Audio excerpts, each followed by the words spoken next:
Good morning, good afternoon, and good evening, everyone, from wherever you have joined us.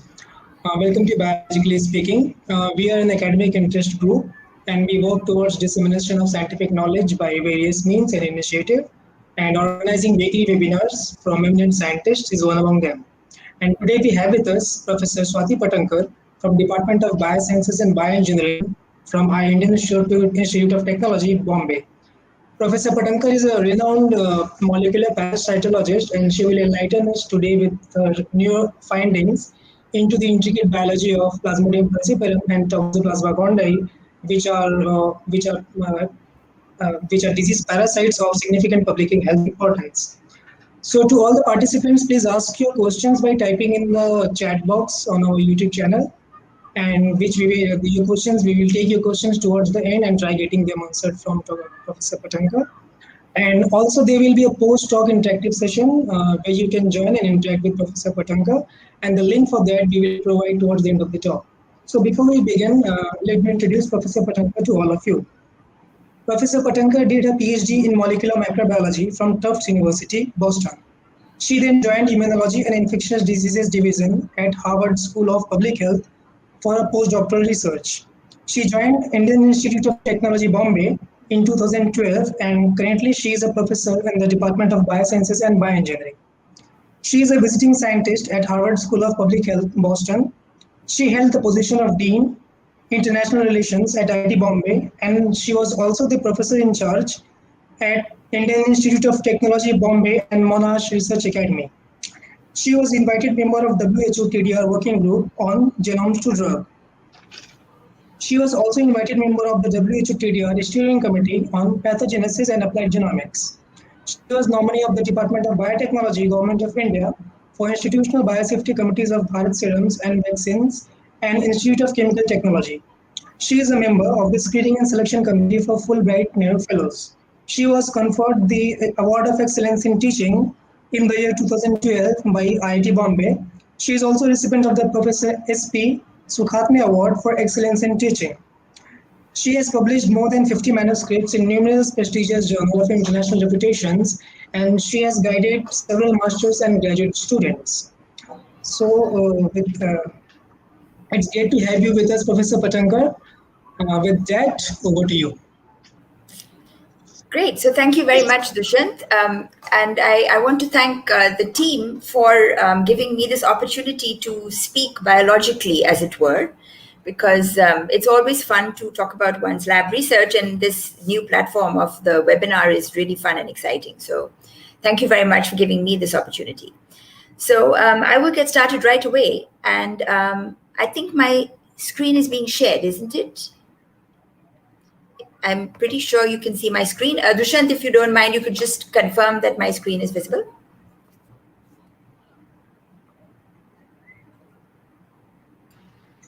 Yes, it's fine. It's being shared. Yeah. Go ahead. Excellent. Thank you so much. So I'm going to tell you about one of the projects going on in my lab. This is actually a project about trafficking of proteins to a rather unusual organelle called the apicoplast. And we work on these human pathogens. They are eukaryotic parasites. This is Plasmodium falciparum that causes malaria, and Toxoplasma gondii that causes toxoplasmosis. So I'm going to tell you that actually these apicomplexan parasites contribute majorly to the global burden of disease. And we have actually, we are stuck in a COVID-19 world right now. But I want to just highlight, so this was actually from last year. This was last year, the number of COVID-19 deaths. But, if you look at other causes of death, especially last year, malaria was very high up on this list. And malaria is always very high up on the list of global burden of disease. The other parasite that I'm going to tell you about is Toxoplasma gondii. And Toxoplasma parasites actually infect almost a quarter of the human population. So many people on the planet don't know that they have toxoplasmosis. It's in a sort of a latent stage, but it can cause serious problems if one is immunocompromised. So these are enormous, these parasites have enormous reach globally, and they cause disease. So I'm going to spend 2 slides on the life cycle of these parasites, because I find life cycles very fascinating, and I know that they are the reason why we are actually able to design therapeutic interventions. So this is, if we know the life cycle of our favorite pathogen, we can try to figure out how to block it through either drugs and vaccines. So this slide is to really show you that both these parasites have very, very complex life cycles in multiple hosts. And for Plasmodium life cycle, now this is a general life cycle for Plasmodium species. The vector is the insect vector, which is the mosquito. And in fact, in the mosquito, that is where the sexual reproduction takes place. So you have male and female gametocytes that fuse, and you have meiosis and all that stuff going on in the mosquito. And this is called the definitive host because that's where the sexual reproduction takes place. So the mosquito will inject, when it bites us, it will inject sporozoites into our bloodstream. This is a particular developmental stage of the Plasmodium species. And these sporozoites very rapidly make their way into our liver. Here they kind of, sit around and they multiply in the liver cells, and this can take almost 2 weeks. So if we got this bite of the mosquito, which gave us this dose of sporozoites, for 2 weeks, we don't know that we actually have malaria.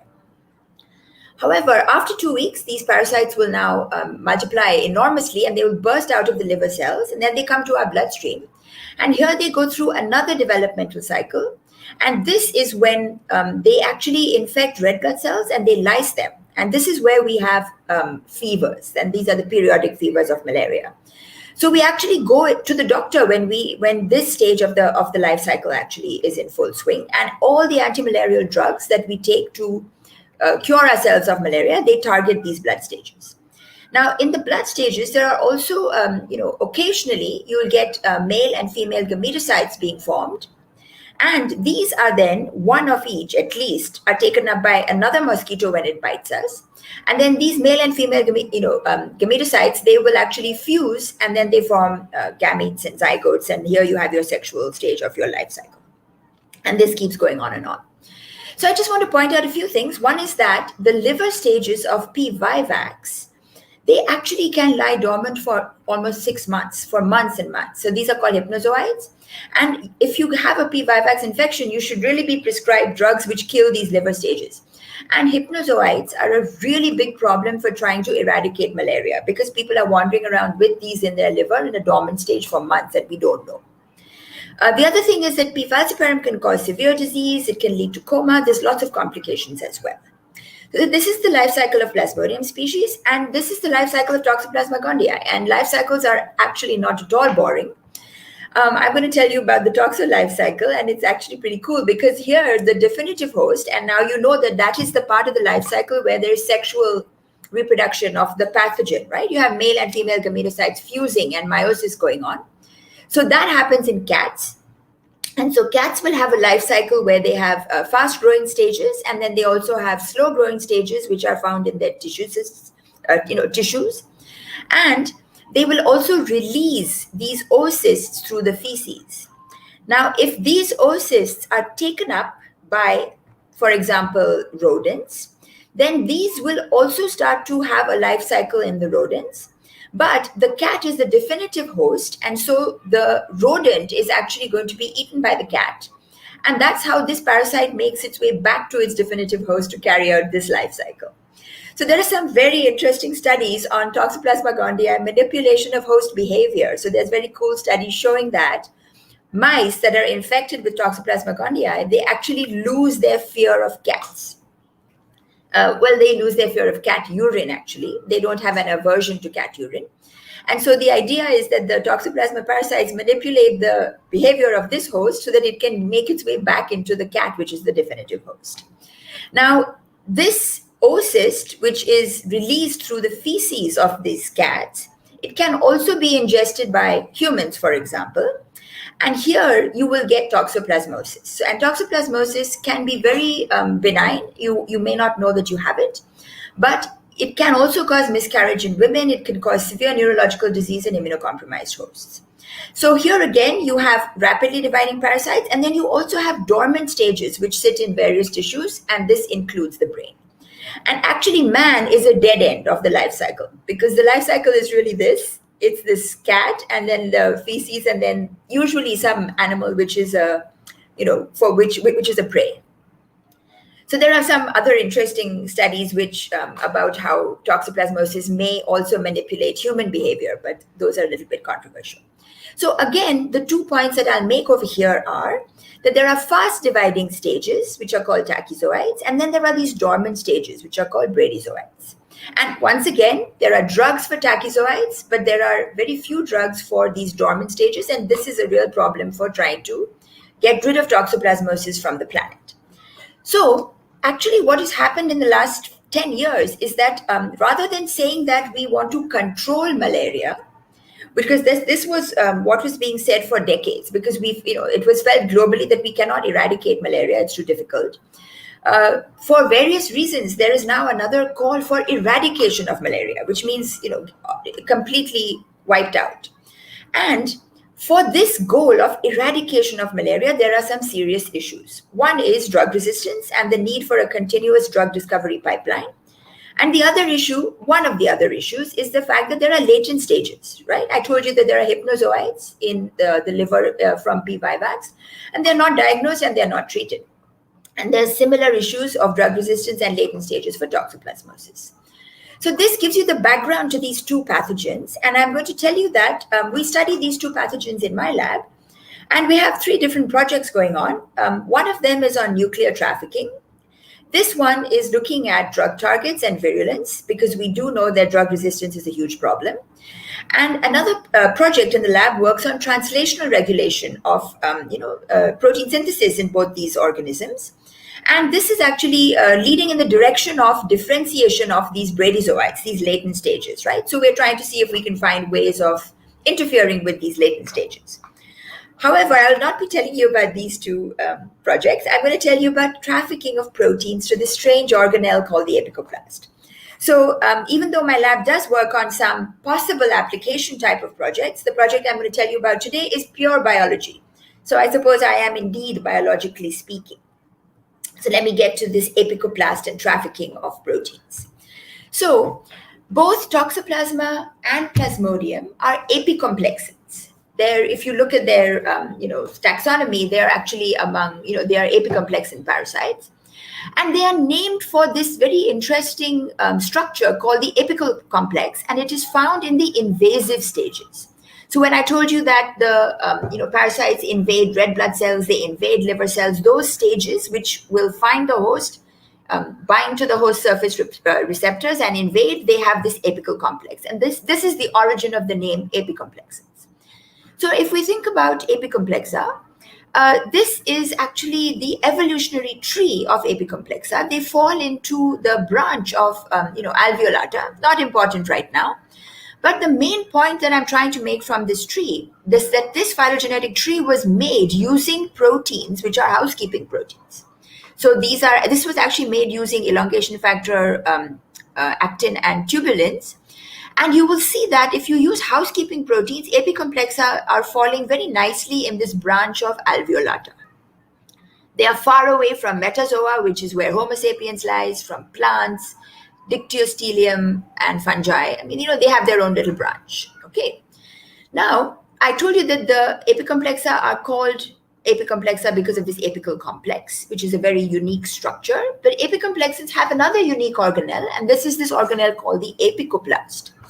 So the apicoplast is an organelle which is inside these apicomplexan parasite cells, and it has 4 membranes. So when this organelle was first discovered in the 1990s, the fact that it had 4 organelles immediately gave rise to the idea that it has arisen by secondary endosymbiosis. So what is the secondary endosymbiosis? You have an original ancestor, in this case, cyanobacteria. This was engulfed in a primary endosymbiotic event by a red alga. And now you have your cyanobacteria sitting in the red alga. Now there's another engulfment by another ancestor, by the sort of ancestral cell. And now this cell has engulfed this red algae, which had originally engulfed the cyanobacteria. And now you have this organelle, which is got 4 membranes, right? So this outermost membrane is coming from this engulfment, from this plasma membrane of the host. The second membrane is coming from the red alga. The third and the fourth membranes are coming from the cyanobacteria. Okay, so this is a strange little organelle, and it is actually a relict plastid. It does not carry out photosynthesis, obviously. It is essential for parasite survival, and it has essential important metabolic pathways, for example, fatty acid biosynthesis, heme synthesis, etc. And therefore, because it's an essential organelle, these pathways are being targeted for new therapeutic drugs. And there are some which are in the works. So phosmidomycin was in clinical trials. And tetracycline is actually an antibacterial, which is actually, it kills Plasmodium falciparum and other Plasmodium species by attacking the prokaryotic ancestral, protein synthesis or other pathways of this original, of this organelle. So this is actually a picture of Toxoplasma gondii, 2 cells. You can see here they are. Here's a nucleus. It has multiple organelles, and one of them is this apicoplast. And if you express a protein which is destined to go to the apicoplast, and it is fluorescently tagged, or you do immunofluorescence, you will see these nice little spots of the protein which has localized to the apicoplast. So these proteins, which are found in these metabolic pathways, they will be localized to this apicoplast organelle. So this is a rather strange beast. And very interestingly, I showed you in a few slides ago that if you use housekeeping proteins, Plasmodium and Toxoplasma proteins will cluster with the alveolata. But unlike housekeeping proteins, apicoplast proteins cluster with plants. So what they do, so here we have 3 different proteins. We have 2 ribosomal proteins, and we have a fatty acid biosynthesis enzyme. And when you do these phylogenetic trees, you will see that the Toxoplasma gondii protein is going to cluster with Arabidopsis and the plants. In this ribosomal protein, again, it is, this protein is clustering with plants, and this Plasmodium protein, Plasmodium fabage protein is also clustering with plants. So you have one, creature, you have one pathogen having part of its genome that is very, similar phylogenetically to its fellow epicomplexans, and you have another part of its genome which is very similar to plants. So how did this happen? So in fact, genes from the endosymbiont, so remember we are talking of a secondary endosymbiosis event. So this is the red algae which has already sort of engulfed and got a plastid from the cyanobacteria. This red algae is now being engulfed by your ancestral cell, and this is your secondary endosymbiotic event. Now, when this happens, there is a loss of the nucleus and the mitochondria, and in fact, the plastid, itself is sort of retained, but there is a loss of these organelles. And while this happens, there is a transfer of genes from these organelles to the nucleus of the ancestral cell, right? So these genes, which are plant-like genes, are actually going into the nucleus of the host cell, as it were. That is why, and then of course there is loss of photosynthetic activity, and then you get your Plasmodium and Toxoplasma with this apicoplast. You also have other apicomplexans which have lost this apicoplast, just by the way. So this is the reason why there are genes in the genome of apicomplexa that are actually more close to plants, because there was a transfer of genes from this endosymbiont into the nucleus. Okay, so these genes, some fraction of the genome of Plasmodium and Toxoplasma is actually phylogenetically closer to plants. So this leads to an obvious issue, which is that for any cell with an endosymbiont, and by the way, mitochondria are also endosymbionts, right? So and so are chloroplasts. So apicoplast is a rather strange one, but we all our cells have mitochondria. They are all endosymbionts. So for any cell with an endosymbiont, nuclear encoded proteins are translated in the cytoplasm, and they have to be trafficked to these organelles, right? Because we know that these organelles carry out very essential biosynthetic pathways. They are essential for the survival of the host cell. So, and they have transferred all their genes to the nuclear genome. So now the genes which are translated, and those proteins have to be carried to these organelles for function. They have to be trafficked to these organelles. And we are going to talk today about how apicoplast proteins reach their destination. So this is a schematic of the metabolic pathways some of the metabolic pathways that occur in Plasmodium falciparum. And this comes from a very early paper where the whole genome was sequenced. But I want to draw your attention to this apicoplast, right? It's shown in green. It has 4 membranes, and it actually carries out multiple pathways like fatty acid biosynthesis, there is fatty acid elongation, there's heme biosynthesis, many different pathways. So since we are talking of trafficking, right, we are trafficking proteins from the nucleus, nuclear encoded proteins, which are translated in the cytoplasm. They have to go to this organelle. I want you to appreciate the fact that if this organelle is carrying out all these different biosynthetic processes and different metabolic processes, all the enzymes for that particular process, for example, fatty acid biosynthesis, must be present in that organelle, and all of them must be trafficked correctly. So trafficking of proteins to an organelle requires all players in the metabolic pathways to be present in that organelle. Okay, so I've told you about this apicoplast, and it carries out many different metabolic functions.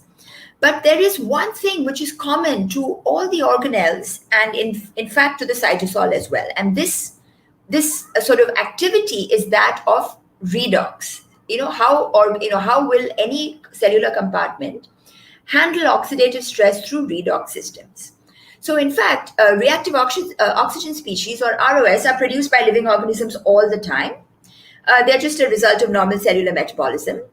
And ROS are perfectly fine in low to moderate concentrations, but at high concentrations, they actually have very drastic effects on cells.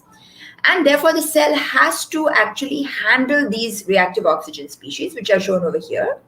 So how does the cell handle this? And how does the cell handle this oxidative stress? So cells will have superoxide dismutase to convert the reactive oxygen species into hydrogen peroxide. Some cells have catalase. I should tell you the Toxoplasma gondii does have catalase, but Plasmodium species do not have catalase. So the H2O2 is also handled by using glutathione peroxidases or peroxyredoxins, and these basically convert the H2O2 into water.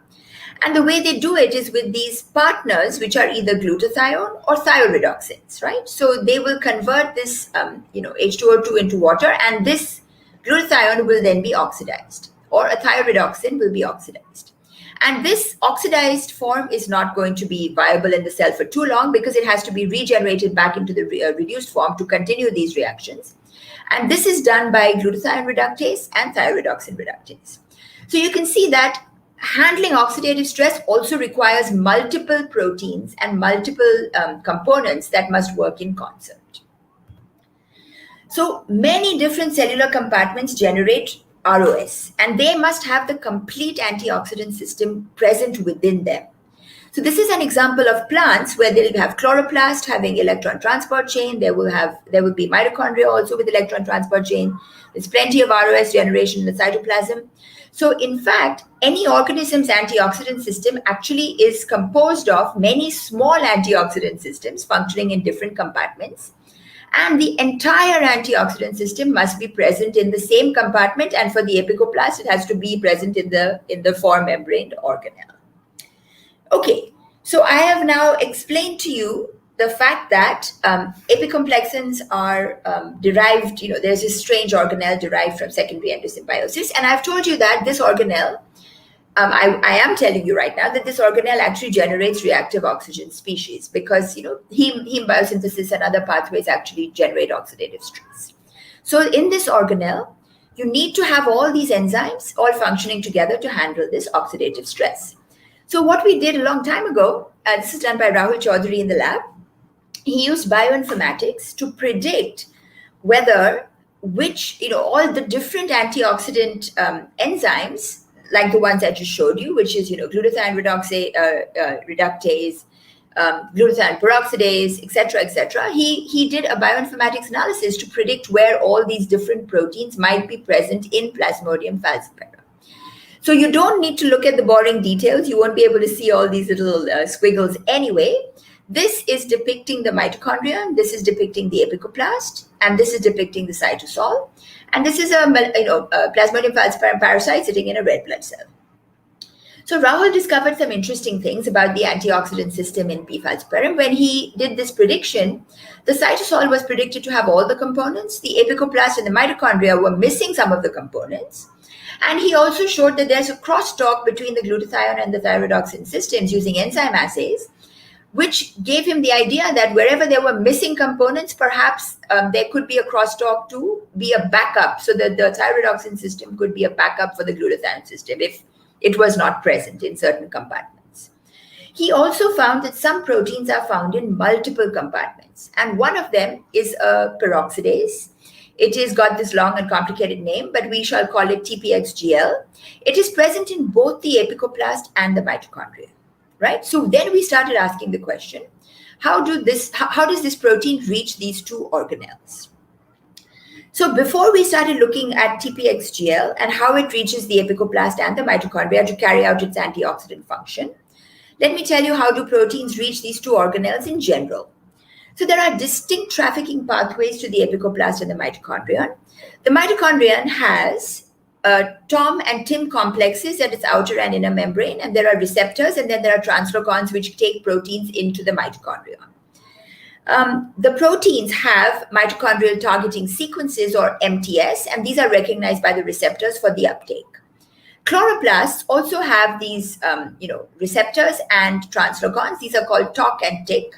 And the chloroplast proteins have transit peptides, which are recognized by these receptors. So what happens for the apicoplast? So mitochondria is the same in apicomplexins, but apicoplast proteins, they not only have transit peptides, because as you know, they originated from chloroplasts, they originated from plants. So they actually have plant-like transit peptides, but they also have signal peptides, which is a signal which actually takes proteins to the endoplasmic reticulum. So apicoplast proteins will have this bipartite signal of a signal peptide and transit peptide. It goes to the ER first. Here there's a signal peptidase which removes the signal peptide and it exposes the transit peptide. And then it goes to the apicoplast. And as you can see in this question marks, how it goes to the apicoplast from the ER was something that was, it was being studied by many groups, right? So the main point is that apicoplast proteins go to the ER first, and then they go to the apicoplast via the ER. Once they reach the apicoplast outer membrane, then they are transported into the lumen if their activity is required there by various complexes and translocons and receptors. Okay, so the main point to remember is that mitochondria in apicomplexins will have proteins going there, will have this mitochondrial targeting sequence, and apicoplast proteins will have this bipartite signal peptide and transit peptide. So when we started looking at that TPXGL protein, this is just another summary of what I just told you right now. This is the protein with this bipartite signal and transit peptide, and it's landed up in the apicoplast through the ER. So when we started looking at this TPXGL protein, all of the literature showed actually pretty clearly, using this protein ACP or acyl carrier protein, that there is some interesting pathway that goes directly from the ER to the apicoplast. This could be through direct contacts between the membranes. It could be through large vesicles. But there was very clear evidence before we started our project that there is a direct trafficking of these proteins from the ER to the apicoplast. Now, as you know, there are also mitochondrial targeting sequences, and these go into the mitochondria through translocons, right? So we started working on this protein, TPXGL, which was actually targeted to both organelles. It was going to both the apicoplast and the mitochondria because it has to handle oxidative stress. So the first question that Rahul asked was, is TPXGL actually dually localized? Because he had predicted that it should be dually localized. And then he also asked, what is the trafficking route? And as I told you before, please remember that before we started, the published route to the apicoplast was directly through the ER. So Rahul started doing, immunofluorescence. He raised antibodies against this TPXGL protein, and this is an image of his immunofluorescence data. This has been published. And he actually showed that, and so, let me orient you. This is the red blood cell, and inside the red blood cell is our Plasmodium falciparum parasite that we grow in the lab. Here's another red blood cell with 3 parasites in it. And he could show very clearly using immunofluorescence that the mitochondrial protein HSP60, this is the image, this is the signal for HSP60, and in the same cell, this is the staining for TPXGL.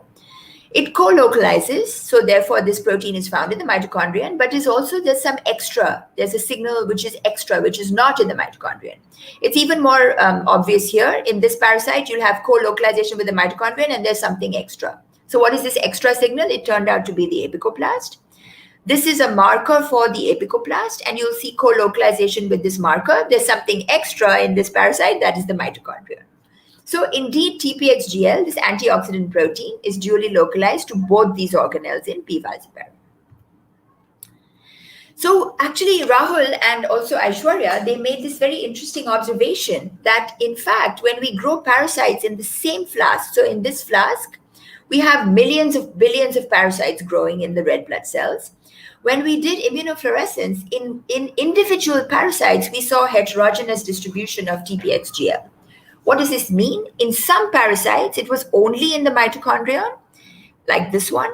In some parasites, it was only in the apicoplast, like this one. And in some parasites, it was in both organelles and also in the cytosol a little bit. So this heterogeneous distribution, this is a random localization of this protein in a population, right? So what does this mean? It means that the protein in some cells is going in only one organelle, in other cells is going in some other organelle. And the same, and the parasites are in the same flask, right? It's your culture, it's the cultured flask. So this heterogeneous or random distribution of TPXGL localization actually led us to think, is the pathway for its trafficking something different than what we expect? So let me tell you what the logic was. So I told you that for apicoplast proteins, so here's a signal and transit peptide, there are some receptors and it goes to the apicoplast. For a mitochondrial protein, this square is its mitochondrial targeting sequence. It is recognized by a receptor, which is on near the translocon, and it goes to the mitochondria.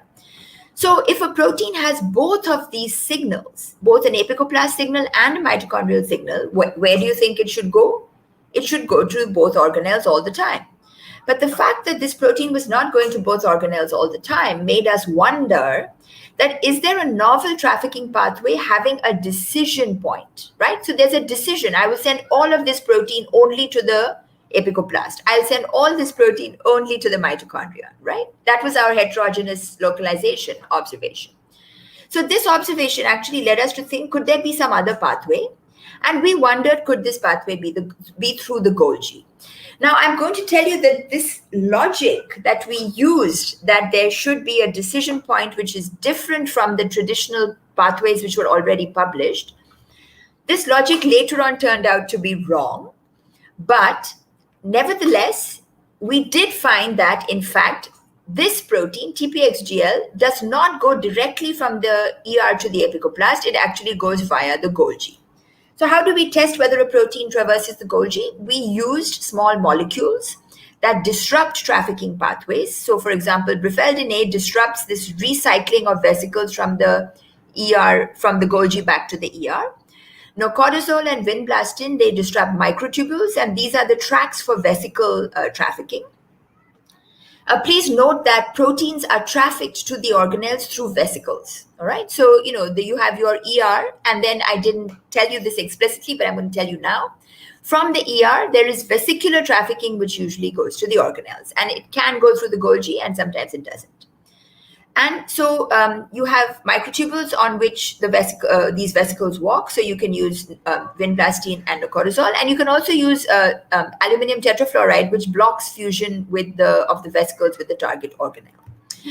So Rahul actually showed that TPXGL, which is the immunofluorescence is in red, it is completely disrupted when you culture cells at lower temperatures, which disrupt microtubules. However, ACP, which was shown to be Golgi-independent, is not disrupted. Brifeldin A also disrupts this antioxidant protein TPXGL, but not ACP. And aluminum tetrafluoride also disrupts this antioxidant protein, but not ACP.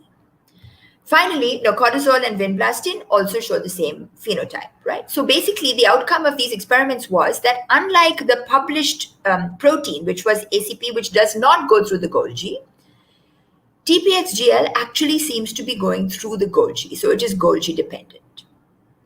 So we actually showed for the first time that, and I should mention here that mitochondrial TPXGL, because it's a dually localized protein, it is not dependent on the Golgi.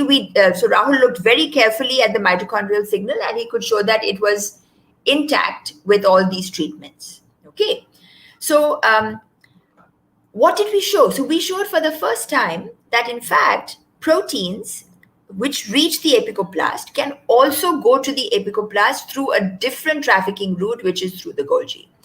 So to go to the same organelle, there are two possible routes. One is Golgi independent, and the other, which we showed, is now Golgi dependent.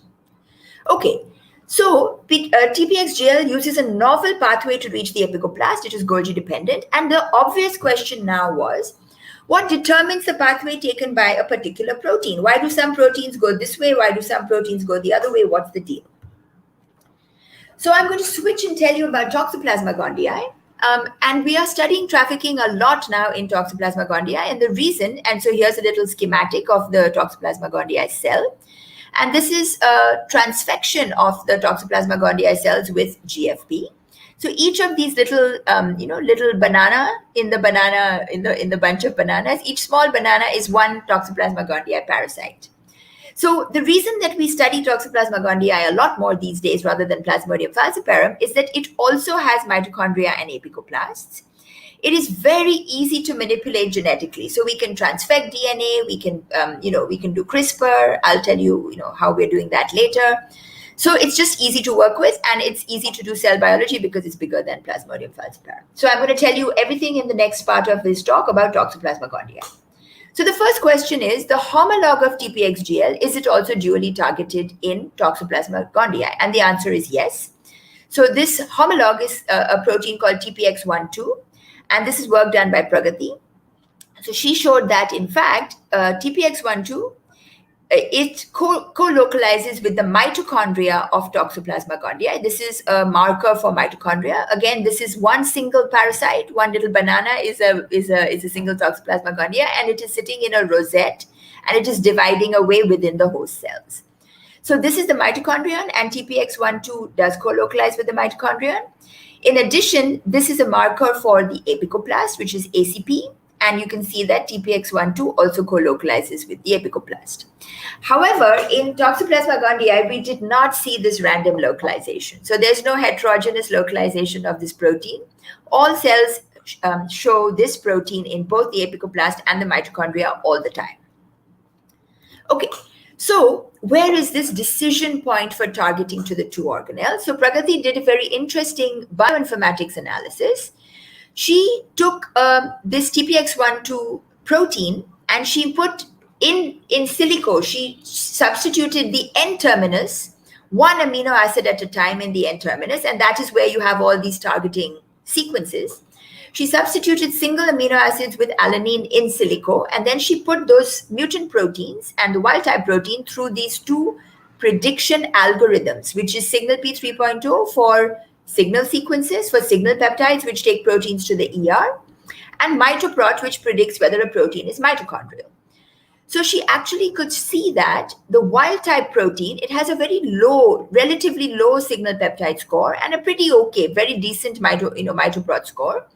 But when she made single amino acid substitutions, which in silico were, they changed that N-terminal sequence, she saw that this score of signal P and mitoprot could change with these amino acid substitutions. So this slide shows you two examples. One is an arginine 24 to alanine mutant, and this mutant makes the signal peptide score much higher. So this should be a protein which has got a very strong affinity for the signal peptide receptor, which is called the SRP, which takes it to the ER and then to the apicoplast. And you can see here that this protein, which is a mutant, so then she made this mutant protein, in the lab. She made, so she mutated the gene and then she transfected the plasmid into Toxoplasma parasites. And rather than being dually localized, this protein was found only in the apicoplast.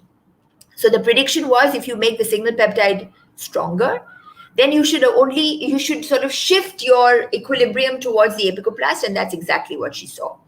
Coincidentally, her mitoprot score went down a little bit, so I'm sure that helped. Then when she mutated two leucines to alanines, she saw that the signal peptide score went extremely low. It went below 0.5, but the mitochondrial score was still very high. So this was the prediction, and then she did the experiment, and she could show that indeed this double mutant was found only in the mitochondrion and not in the apicoplast. So the decision point appears to be between the signal recognition particle in the cytosol and the mitochondrial translocons. All right, so we can actually shift this equilibrium. So this, this sort of dually targeted proteins, if we make mutants in their N-terminus, we can shift their localization to either the apicoplast or the mitochondrion, depending on the strength of this N-terminal signal sequence for each of the two receptors. So I'm going to continue, and I'm going to summarize so far what I've been telling you about. So proteins that are targeted to the apicoplast and the mitochondrion have ambiguous N-terminal sequences that are recognized by both mitochondrial translocons and the signal recognition particle, which recognizes the signal peptide. So what will happen? This protein will go to the ER, the transit peptide is revealed, and it's actually going through the Golgi.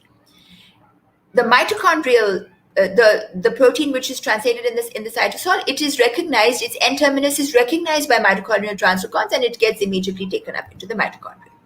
So again, we come back to the question, why do some proteins go through the Golgi, and why do some proteins do not go through the Golgi? Why is it that some proteins do not go through the Golgi? So what determines the pathway which is taken by a particular protein? So we have many apicoplast proteins. They are found in all possible places in the 4 compartments of the apicoplast. So in the lumen, between the outermost membrane and the periplastid membrane, in the inner 2 membranes. There are proteins which are membrane bound versus soluble. There are proteins where the signal peptide is cleaved, and some apicoplast proteins, the signal peptide is not cleaved. So there are many differences between them, and of course some proteins are found in both mitochondrion and apicoplast, and some are found only in the apicoplast.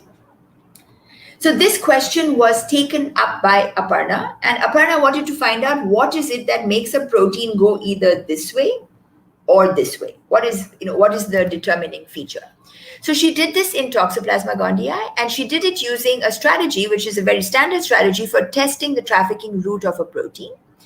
So here you have your protein. It will have its N-terminus. And what we do is we put this sequence called an H-del sequence. This is just 4 amino acids. And this is a sequence, X-del sequence is, found at the C-terminus of proteins which are located in the endoplasmic reticulum. What is the meaning of this? This is a sequence which is an ER retrieval sequence. So during protein trafficking, proteins, they make their way from the ER to the Golgi through something called bulk flow.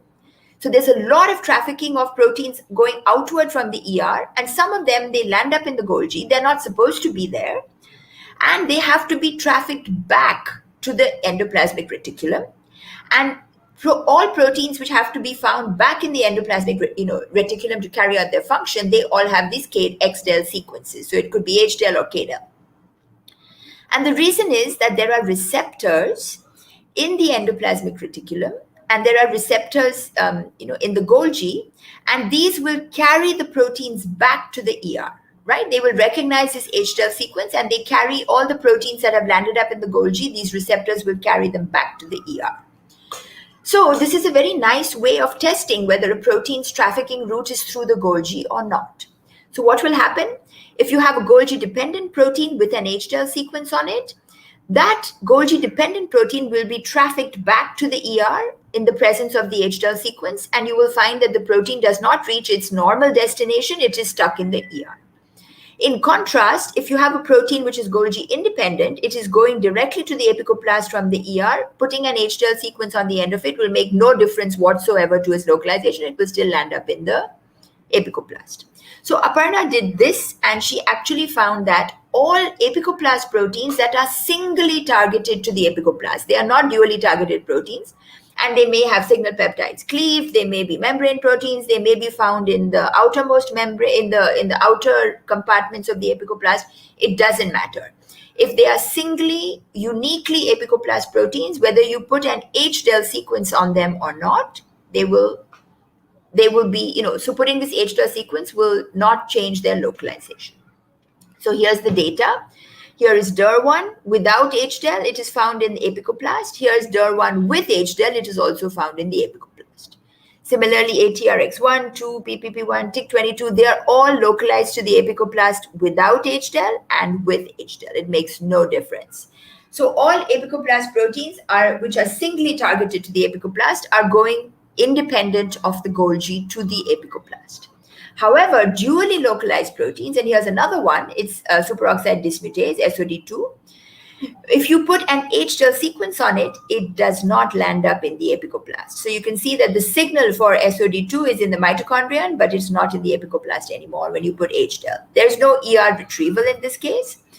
Now, TPX12 and ACN, two other dually targeted proteins, if you put an HDEL sequence on them, you will find that their localization to the apicoplast is highly reduced, and there is an increase in ER localization. So all these three dually targeted proteins are going to the apicoplast through the Golgi. And any protein which is only in the apicoplast and nowhere else, it goes in a Golgi-independent route. So Aparna also tested those mutants which are only found in the apicoplast. So remember, Pragati had identified mutants of TPX12 which are only in the apicoplast. That was R24A.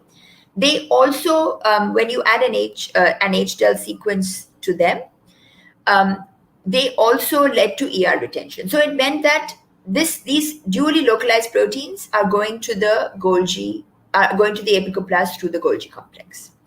So the main feature, the only feature that we can see so far that drives apicoplast proteins through the Golgi-dependent pathway is the fact that they are dually localized to both apicoplast and mitochondria. So now I'm going to tell you the last part of my talk, and I'll be wrapping up in about 5 or 10 minutes. So what could be common to these dually localized proteins? Right? So it could be their N-terminal sequences. Maybe they're all ambiguous. They have low scores. They are not very good they don't have good transit peptide scores. That's possible. Are there targeting sequences for the Golgi in the protein coding sequences themselves, not in the N-termini? Is there some kind of functional requirement to be modified by glycosylation in the Golgi? So Aparna is working on this. And so this is all just sort of work in progress going on.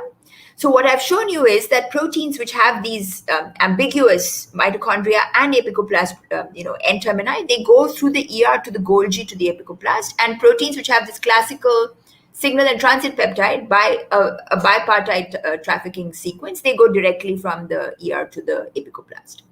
So what Aparna is doing is she's actually asked whether the Golgi-dependent proteins are glycosylated, and her preliminary data seems to suggest that they are not. So at least glycosylation may not be the functional modification why these proteins are going through the Golgi. The other thing she's doing is she's swapping the N-termini of these proteins. So she's taking the ambiguous sequence which targets proteins to both mitochondria and apicoplast and putting it on a protein which is normally going in this Golgi-independent pathway, and vice versa. So she has found that if she puts the N-terminus of TPX12, which is Golgi-dependent, onto SOD3, which is Golgi-independent, this is still Golgi-independent. So there's something about a combination of the N-terminus and the protein.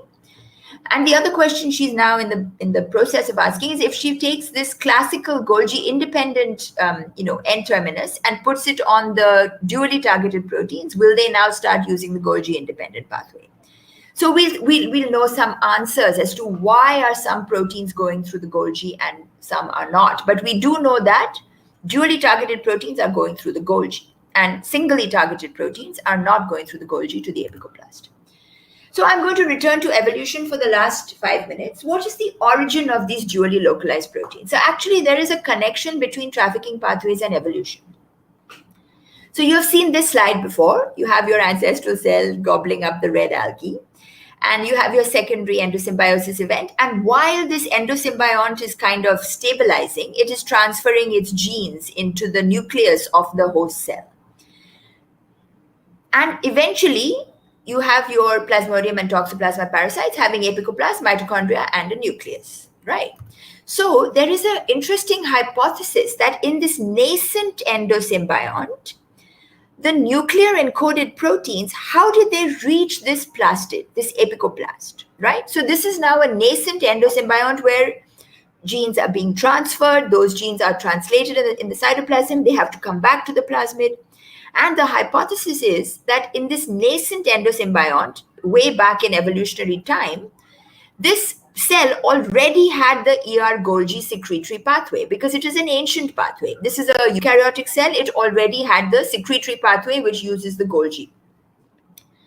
So is it possible that the proteins which were already present, so there's some proteins which are already around and they are using ancient pathway of Golgi to get to the apicoplast.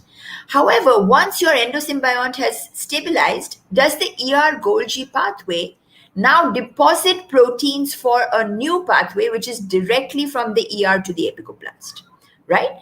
So the idea, again, the evolutionary idea here is that there's an ancient pathway, which is the Golgi pathway, and then there's this new pathway, which is the to apicoplast pathway, which requires new proteins to be put on top of the put in the outer membranes of the apicoplast. So the different routes may reflect evolutionary history of proteins. Some proteins may take the ancient route, some proteins may take the newer pathway, and of course, please remember, new is all relative here. So is it that the proteins which take the Golgi route are proteins which are sort of older in some sense? All right. So this led us to ask, what is the origin of this dually localized proteins? So again, going back, there are two possible models, going back to this ancestral cell gobbling up the red algae. If an endosymbiont gene was transferred to the nuclear genome, so I have drawn it in purple because it's coming from this red algae, it was transferred to the nuclear genome before the endosymbiont stably established, and then it acquired a signal peptide and an ambiguous organelle targeting sequence. This is one model. So, for example, you could imagine that a gene which came from this red algae, which is more plant-like, it acquired these N-terminal sequences for targeting. The other model is that there's already genes which are present in the ancestral cell. And let's not forget that these are dually localized proteins. They are both in the apicoplast and the mitochondrion. So this would be a mitochondrial gene. This mitochondrial gene would now acquire a signal in transit peptide and allow it to now also be trafficked to the apicoplast. So what are the two models? One model is that the endosymbiont gene acquired an N-terminal sequence which allowed it to go to both organelles. The other model is that the host gene acquired signal in transit peptide to allow it to go to both organelles. And how do we distinguish these two? This gene would be closer to plants if we do phylogeny, and this gene would be closer to bacteria and fungi if we do a phylogenetic analysis. So that's exactly what Aparna did. She looked at those three dually targeted proteins that are going from the to the Golgi to the apicoplast, and she showed that SOD2 is actually found closer to bacteria and fungi, which is our model 2, which says that it might have come from the ancestral cell, not from the endosymbiont. She also showed that TPX12 is also following model 2. It is evolutionary closer to bacteria and fungi, which means that it might have come from the original host cell. But ACN1, which is aconitase, if you do phylogeny, it lands up closer to plants. So it is suggesting that this is an origin from the endosymbiont, which was model 1. Now, if you look at this phylogenetic tree of ACN, you'll see that many of them are actually mitochondrial. So if you see ACOM, it's actually mitochondrial. And if you do a search for aconitase, many of those proteins are actually mitochondrial. So now we think that the endosymbiont actually transferred a mitochondrial protein, possibly having a mitochondrial targeting sequence.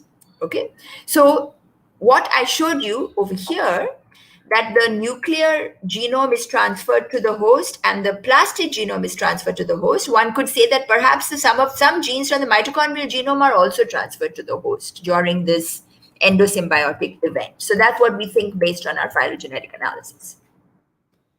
I've now reached the end of my talk. So I have told you that there is a strange organelle with 4 membranes. It is essential, and proteins reach these organelles in this organelle in 2 different ways. One is either through the Golgi or without the Golgi, that is directly from the ER to this organelle. Dually targeted proteins that go to both mitochondria and apicoplast use golgi-dependent pathway, which is an ancient pathway. We don't know if these proteins have used this pathway because of a fortuitous event. Is there some functionality? Do they need to go through the Golgi because they have to be modified? We're still working on that.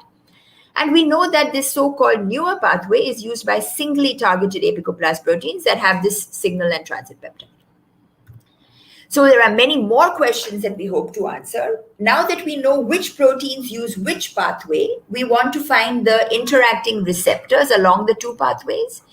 For Golgi-dependent pathways, there are snares and all sorts of vesicular trafficking proteins. And however, for ER to apicoplast, we have no idea what are the receptors. So this will be a very exciting, fun thing for us to test. We also want to test the function of this dual localization. So we now have mutant proteins that are only targeted to one organelle or the other, not to both. And we are going to do knockout of the endogenous gene in Toxoplasma and put in proteins that are only targeted to only apicoplast or only mitochondria. And we want to see if this has any effect on cell growth, virulence, oxidative stress response, etc. And we also want to test whether a particular pathway confers function. That is, Golgi-dependent pathway, is it required for the protein to actually carry out its function properly? So if we can convert TPX12 from a Golgi-dependent pathway to a Golgi-independent pathway by putting a different N-terminus on it, we will then also knock out the endogenous gene using CRISPR, and then we will see what is the effect of this kind of a protein which only uses the wrong pathway. Is it able to still carry out its function? So we have many interesting questions that we hope to answer. So this is my last slide. If you thought this was strange, 4 membranes, 2 different pathways to get there, you should check out trafficking pathways to other plastids. They're really freaky. So this is an image from a review. So these are primary plastids. These are chloroplasts. They have, N-termini, which take them through the translocons. Secondary plastids are full of exciting, strange behaviors. You have this particular, set of organisms. I cannot pronounce this name. They actually have a nucleomorph. So inside the complex plastid, you have a relict nucleus. So you have little nucleus still sitting there. This is also true of cryptophytes. You have these little nucleomorphs. You have organisms where you have ER Golgi roots. You have organisms like Apicomplexa where you have ER directly to the apicoplast. But I will say that we have now added on to this because we know that it can also go through the Golgi here. So you also, I'll tell you, the chloroplasts, they have this vesicular trafficking machinery in between these 2 membranes. So you'll see vesicles with snares in these membranes of the chloroplast. And Aparna has done a bioinformatics analysis of P. falciparum and Toxoplasma gondii apicoplast proteins, and she can show that almost a quarter of them do not even have that signal peptide which is required for ER targeting. So I would like to leave you with this idea that there may be more pathways to discover. So I'm going to end, and I'm going to tell you who did the work. I've been telling you all along, but I'm going to tell you again. So Rahul did a lot of the early work on our antioxidant proteins. Aishwarya was the first person to start Toxoplasma in the lab. Pragati is the one who made lots of mutants and tried to see whether she could shift the organelle targeting of TPX12. Aparna has done all the last part showing that there are 2 different pathways and the evolutionary analysis. And Sophia is right now looking at CRISPR systems to knock out our TPX1 gene and then try to introduce different mutants of it. And these are all the members of our lab over the years. And we have some wonderful collaborators, Shobna Sharma at TIFR, Danny at NCL, and Asif at ICGB. Of course, I'm in the Department of Biosciences and Bioengineering. Please drop in once the pandemic is over, and we'd love to have you visit. And I have, my lab gets funding from WHO in the past, DBT, BRNS, DST, and of course from IIT Bombay. So thank you very much for listening to this. And I must confess, I feel a little bit freaked out because I didn't know what time it was. It's now 7:59 and I was just in a black hole. So my apologies, I have gone over the time, but I'll be happy to take questions. So thanks very much.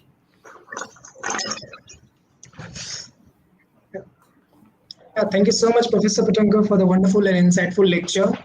And we really got to learn a lot about the protein trafficking mechanism and the epicomplex in parasites. So it was really a great talk. So we have a couple of questions in our chat box. So can we have them if you're okay with Yes, it? please, please, please. Okay, sure. So the first question is from Krishnamurthy. He is asking what possibly led to the loss of the ability to photosynthesize while transitioning from the photosynthetic ancestor to epicomplexer. Yeah, so I don't know, but there was certainly a loss of genes as they were being transferred from the endosymbiont to the nuclear genome. And obviously, inside the human body, these are all human pathogens. They don't need to carry out photosynthesis anymore. So I'm just taking a guess that as the loss of genes was happening, the genes that were not required were actually lost, right? So that's my guess. That's what I can guess. I hope that answers the question. So the next question is from Srinivas Prabhu. Could this mean some of these proteins which colocalize are subjected to acceptance by endoplasmic reticulum before they can go to apicoplast? So that's actually a really interesting question. So you mean some kind of quality control and folding? And yes, that's a really interesting question. So Aparna has been doing a lot of bioinformatics to see if she can get some clues, and perhaps there's some requirement for folding and quality control in the ER. That's a great question. We haven't looked at it, but now that you asked the question, we will look at it more. So the next question is from Vipul. I don't know anything about T. gondii. My question is, are these dual-targeted proteins are encoded by parasite or hijacked from the host? Yeah, so there are parasite encoded proteins. All of them, all the proteins which I've told you about, they're actually parasite encoded. But I should tell you that Plasmodium falciparum for sure hijacks proteins from the red blood cell. So that is certainly something which happens in these apicomplexan parasites. They take proteins from the host and use them. But everything that I've shown you today is not of that class. So all these are parasite encoded proteins. Next question is from Smita Chaudhary. If either COP1 and COP2 vesicular trafficking routes are not functional due to the mutations in any of the SEC proteins, can the bulk flow of proteins allow localization in apicoplasts? So actually, there are COP1 and COP2 vesicular trafficking routes which are functional. So that is certainly there in both of these parasites. At least, if you look at the genomes, they do seem to be there. And Aparna has done, again, a bioinformatics analysis of the snares and the COP1, COP2 proteins. So they seem to be there.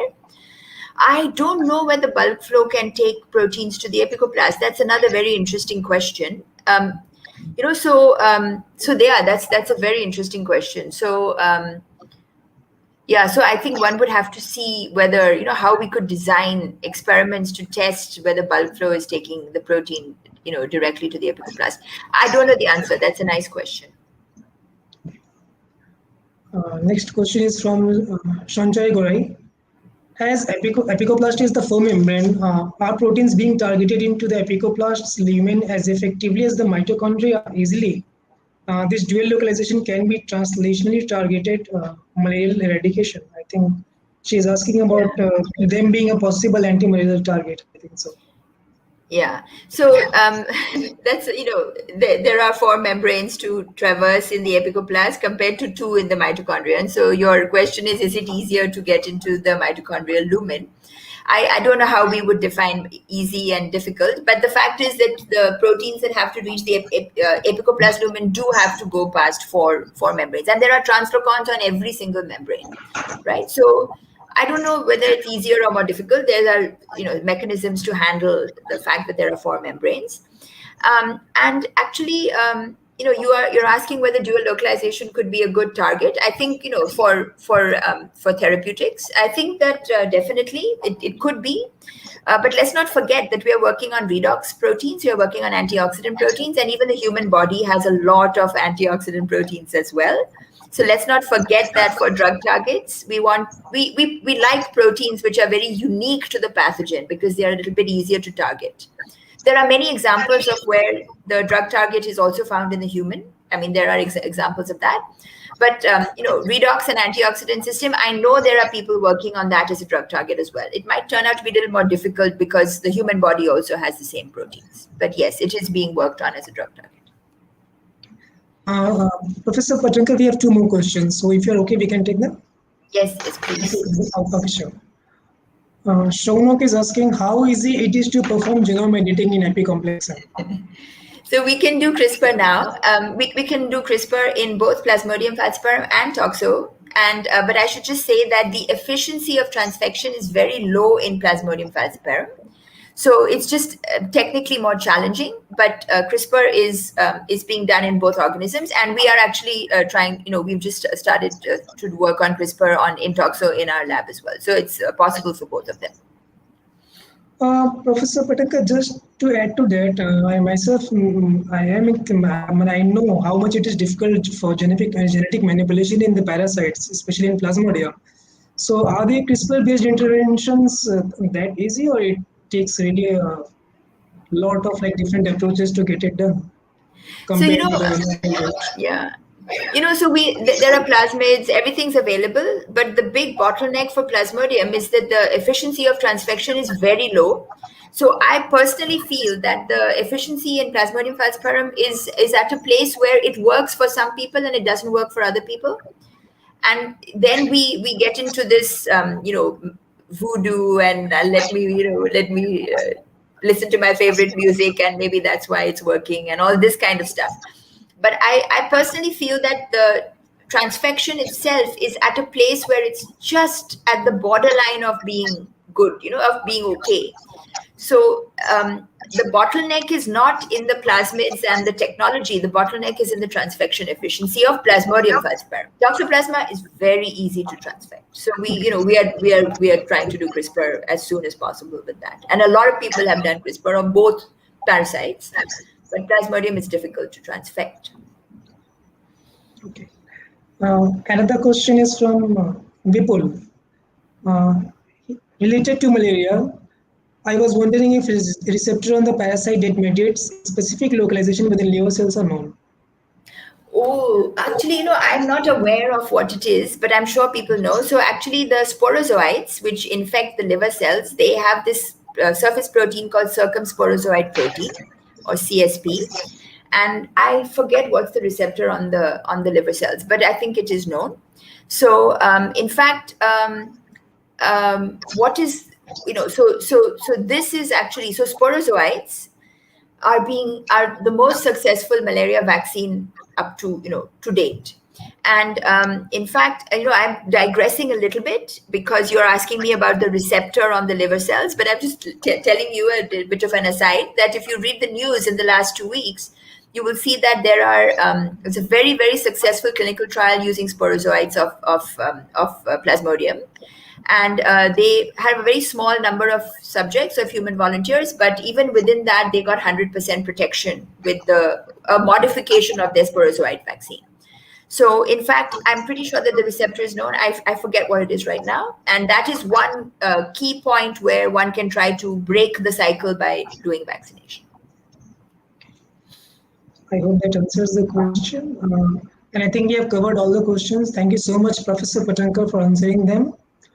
And with that, we come to an end of the question and Q&A session. Yeah, so as I have said earlier, for the interactive session, the link has been provided over there, if time permits, to Professor Patankar. So feel free to join in the provided link, so that we can have an interactive session over there. So thank you so much, Professor Patankar, for giving time to us. It is because of speakers like you we are able to host our weekly webinars, and we look forward to continuing to host even more in the coming time. So thank you so much for the wonderful talk and giving us time. Thank you for having me. Thank you. So with that, we come to an end of this session, and next week we have a lecture on World Population Day lecture. We have World Population Day lecture to be delivered by Professor Amitabh Joshi from Jawaharlal Nehru Center for Advanced and Scientific Research. So please do join next week also to attend that lecture. And in these tough times, we wish for your safety, stay safe, and have a happy health. Thank you all. Goodbye.